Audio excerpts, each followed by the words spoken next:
নমস্কার, সুভদ্রা রান্নাঘরে আমার সকল দর্শক বন্ধুকে জানাই স্বাগত। আমি শিউলি।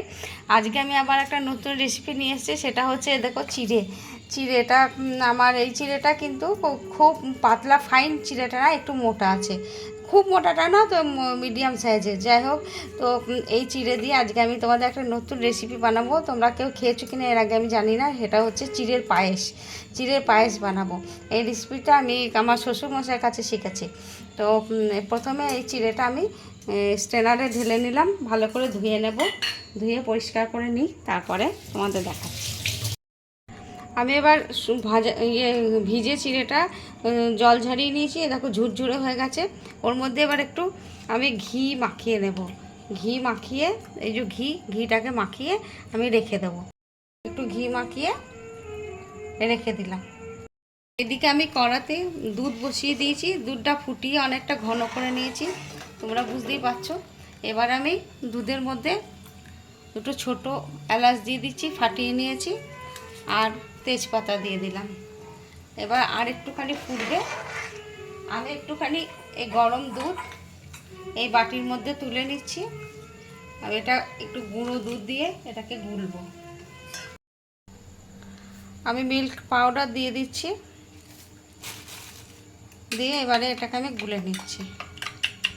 দিয়ে দিচ্ছি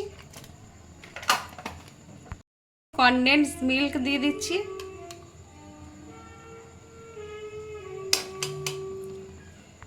এবার আমি পাউডার দুধ গুলাটা দিয়ে দিলাম, চিড়েটা দিয়ে দিচ্ছি।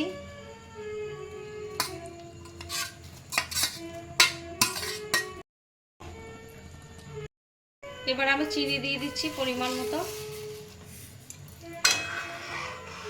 এবার একটু ফুটবে। একটু দুধে জাফরান ভিজিয়ে রেখে দিয়েছিলাম, দিয়ে দিলাম। আমার পায়েস রেডি প্রায়। তোমরা এভাবে একবার অবশ্যই বানাবে, বানিয়ে খেয়ে দেখবে এবং আমাকে কমেন্ট করে জানাবে তোমাদের কেমন লেগেছে। চিড়ের পায়েস একটা অভিনব পায়েস। তো আর তোমরা আমার চ্যানেলটি এখনও পর্যন্ত যারা সাবস্ক্রাইব করোনি তাদের কাছে একটু অনুরোধ রইল, আমার চ্যানেলটা প্লিজ একটু সাবস্ক্রাইব করে দেবে। আর বন্ধুবান্ধব আত্মীয় স্বজনদের সাথে একটু শেয়ার করে দেবে প্লিজ। আর তোমরা সবাই ভালো থাকবে, সুস্থ থাকবে। তোমাদের সকলকারে অসংখ্য ধন্যবাদ। তোমরা যারা আমার পাশে আছো তোমাদেরকে অনেক ধন্যবাদ জানাই। ঠিক আছে, আমার পায়েসটা প্রায় হয়ে গেছে। আমি এবার গ্যাস অফ করে দিচ্ছি। কিছুক্ষণ স্ট্যান্ডিং টাইমের পর আমি তোমাদের দেখাবো সার্ভ করে। আমার চিড়ের পায়েস রেডি এবং সার্ভ করে দিয়েছি। এই অভিনব পায়েস তোমরা আগে খেয়েছো কিনা আমি আবার বলছি জানি না। যাই হোক, তোমরা খেয়ে বা না খেয়ে থাকলে আমাকে একটু কমেন্ট করে জানাবে।